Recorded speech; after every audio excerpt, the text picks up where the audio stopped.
అట్లా కుటుంబ సభ్యులు వాళ్ళ బంధువులు వాళ్ళ ఆయన అనుకున్నాక నీళ్ళని పొందాలని అప్పుడు శ్రీకృష్ణ పరమాత్మ ఒక అద్భుతమైన మాట జరిగింది.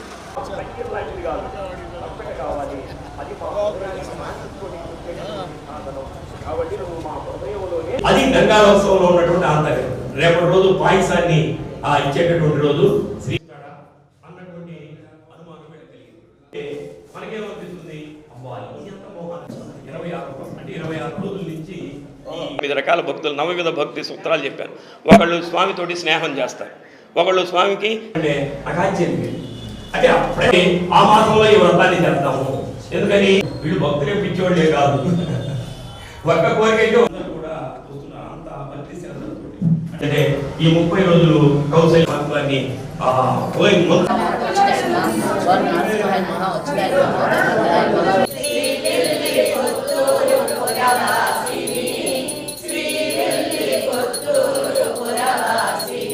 అన్న గాంధీ రోడ్లో మనకి చేది అన్న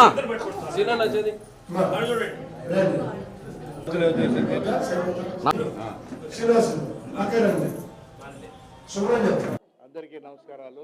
పండగ నెల అంటే మార్గశిర ధనుర్మాసంలో తిరుప్పావై ప్రవచనం అనేది ఒంగోలు గాంధీ రోడ్లో ఉన్న గీతా మందిరంలో దాదాపు 26 రోజుల నుంచి శ్రీ పొన్నూరి వెంకట శ్రీనివాసులు గారి చేత ఈ ప్రవచనాలు జరపటం, అందుకు గీతా మందిరంలోని కార్యవర్గ సభ్యులు భక్తులు అందరూ కూడా ఎంతో భక్తి శ్రద్ధలతో ఈ కార్యక్రమాన్ని జరపటం అనేది నిజంగా చాలా అదృష్టం వారికి. గోదాదేవి గారిని అంటే ఆండాళ్ తిరువడిగలే శరణం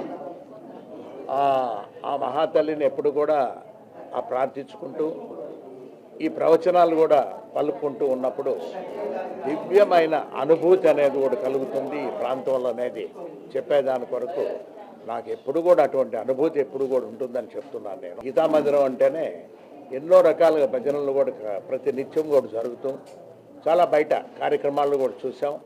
మా భగవంతుడి కార్యక్రమాల్లో కూడా వారు కూడా రావటం, వాళ్ళు భజన కార్యక్రమాలు కూడా నిర్వహించడం అనేది కూడా ఈ గీతా మందిరంని ఈ విధంగా కాపాడుకొని రావటం అని అంటే ఎంతో గొప్పతరం విషయం అది. ఈ కార్యవర్గ సభ్యులు ఉన్నారు, వారు కూడా దీనిలో పాల్పంచుకోవటం, అదేగాక భక్తులు ముఖ్యంగా కూడా ఎక్కువ మంది ఇక్కడ గీతా మందిరంలో భక్తులు రావటం, వారి ఇక్కడ సమయాన్ని ఎంతో కూడా వెచ్చించి ఆ భగవంతుని ఆశీస్సులు తీసుకుంటున్నారని అంటేనే ఎంతో చక్కటైన కార్యక్రమం జరిపిస్తున్నారని మరొకసారి కూడా తెలుపుకుంటూ ఈ తిరుప్పావై ప్రవచనాలని పొన్నూరు వెంకట శ్రీనివాసులు గారు అయితే మనకు ఒంగోలుకి ఏంటంటే వారు మరో చాగంటి మరో గరికపాటి వారి తలపెట్టున్న ఇక్కడ ఇచ్చే కార్యక్రమాలన్నీ కూడా చాలా సక్సెస్ఫుల్ అవుతాయి. ఇక 4 రోజుల కార్యక్రమం ఉంది. దయచేసి భక్తులందరూ కూడా గీతామందిరం గాంధీ రోడ్లో ఉన్న గీతామందిరకు రాండి. ఈ తిరుప్పావై ప్రవచనాలన్నీ కూడా శ్రీనివాసులు గారి ద్వారా వినండి అని కోరుకుంటున్నాను. Thank you.